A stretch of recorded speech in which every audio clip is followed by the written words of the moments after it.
So my recently completed review of ReZero was uploaded, and was it a literal minefield of comments and opinions. I have not had a comment section this heated since I've done a video on Sword Art Online, which is always guaranteed to set off a bombshell. On one side, you had the usual group of hype anime haters, finding it difficult to even fathom how such a show got so popular. On the other side were the diehard fans who deflected any criticism thrown against it, and somewhere lost in the middle were the people who were just like, yeah, it was alright. But the one thing I constantly noticed on the side that were defending ReZero was the continuous reference to the source material to counter any criticism that was made. This guy just misses the point of the larger story. Every problem he had gets answered in Arc 4 anyway. Are you an absolute idiot, Gigok? You're criticizing the narrative when it's just the prologue!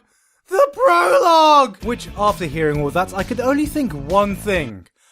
Here we fucking go again. See, ignoring the fact that a prologue that lasts 25 episodes already has flaws in its narrative structure, as longer stories has been able to set up a narrative in a much shorter time, and that longer prologues that have existed before, like Berserk, are essentially self-contained stories with their own narrative, and that there is absolutely no indication at all that this is just the prologue. Please don't make this an argument about whether ReZero is a good prologue or not. I did like the show, guys. I'm just trying to make a larger point here. The bigger issue here is that people are using the source material to excuse the criticisms of an adaptation. And honestly, this isn't the first time this has happened, and by God, won't it be the last either. We see this a lot with adaptations that are yet to be complete, or source material that is just really hard to adapt, like, you guessed it, the Fate franchise, the granddaddy of this entire debate.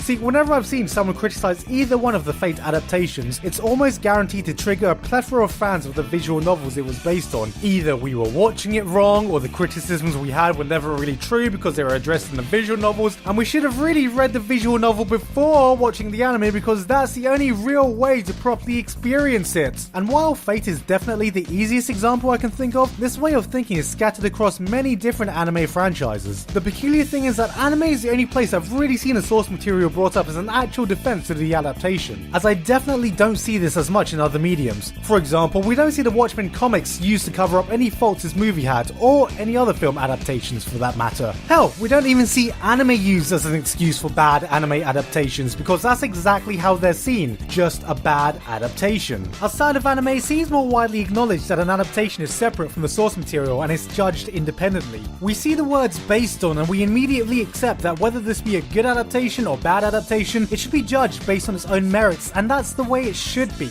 Every medium has different strengths and weaknesses, and you'd be dumb to think that a complete one-on-one adaptation would work for every story in every medium. What's important, in my opinion, is that the adaptation contains the essence of the source material. Lord of the Rings is a great example of this, as for the critical and commercial success that it was, huge chunks of the original books were cut out, honestly leaving the films as an incomplete picture of Tolkien's entire universe. Yet it didn't matter because it worked as a standalone piece in the medium that it was in, regardless of what it was based on. For this to happen, the source material must be viewed as a completely separate piece of work. In other words, irrelevant. This is not to say that we ignore the existence of the source material at all, but when judging an adaptation, it is important that we look at both pieces of work individually and not as a whole. So why does it seem like anime is treated differently to other mediums? Well, anime is also a unique medium in this sense, as it's more used to seeing one-for-one adaptations, since with the history of anime production, which is adapting manga stories, the manga it was based on is almost used as a complete storyboard, and anime has evolved over the years with this principle. Because of this, the majority of modern anime don't even adapt the source material all the way to the end due to the anime production cycle these days. Unlike with American TV shows, which normally get some kind of ending when the network cuts it off, or movies which only really adapts things that are already complete, the amount of anime which only gets 1 or 2 seasons with open endings never to be seen again is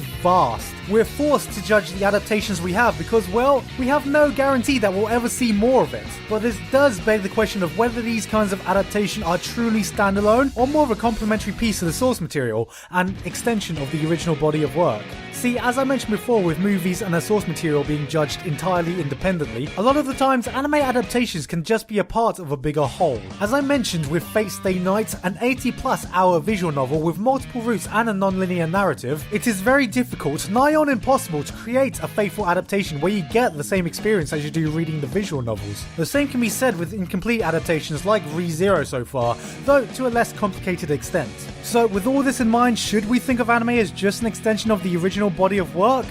No, for me, to think that would be to undersell anime as a medium and their subsequent adaptations. There is so much more to judge when it comes to an anime adaptation. You have animation, art, voice acting, music, cinematography, and so many more elements that blend into a product that warrants it to be judged by its own merits. We have good adaptations and bad adaptations, and even if we don't get the complete story, it's still the anime's job to give you some sense of closure at the end of the season, even if it's not the true ending. This is why endings like the original Berserk anime are so detested, because they left us right in the middle of a fucking arc. This doesn't even take into account anime original endings, because like them or not, they are their own separate thing and have been shown that they can work. You know, at least once. Going back to the Lord of the Rings example, you don't need a complete adaptation for it to work. You just need an adaptation that works in the medium it's being presented on. And it's not the source material's job to cover up any faults the adaptation has, it's the adaptation's job to make sure it works in the first place. For example, if this season of ReZero is just the prologue, where is the indication in the adaptation that this indeed is just the prologue? Plus, if we couldn't properly judge something until the entire story is over, that would mean that like 90% of anime would be unreviewable. I mean, how can we properly judge it unless it's complete yet, guys? There's still like 400 volumes of manga left to adapt. You wouldn't possibly know if it's good until you've seen absolutely all of it. In the end, what this really is about is fans wanting others to share their experience they had with a certain franchise. And there's nothing inherently wrong with that. I've been on both sides of the fence with this one, both as an anime-only watcher watching a so-called awful adaptation, and the fan trying to defend a franchise because an adaptation did not live to what I wanted it to be. Inevitably, we will always be more connected with the medium we first experienced the story in, and when someone can't see the entire picture of what you experienced because of a shoddy or incomplete adaptation, we feel the need to defend the experience we had. So can we all just for a moment take a step back and see that adaptations are not the source material? Different adaptations can have different experiences that are judged entirely independently. So if someone criticizes the adaptation, they aren't criticizing your experience or the thing as a whole, it's just simply what they saw. Or maybe they just have a shitty opinion like me.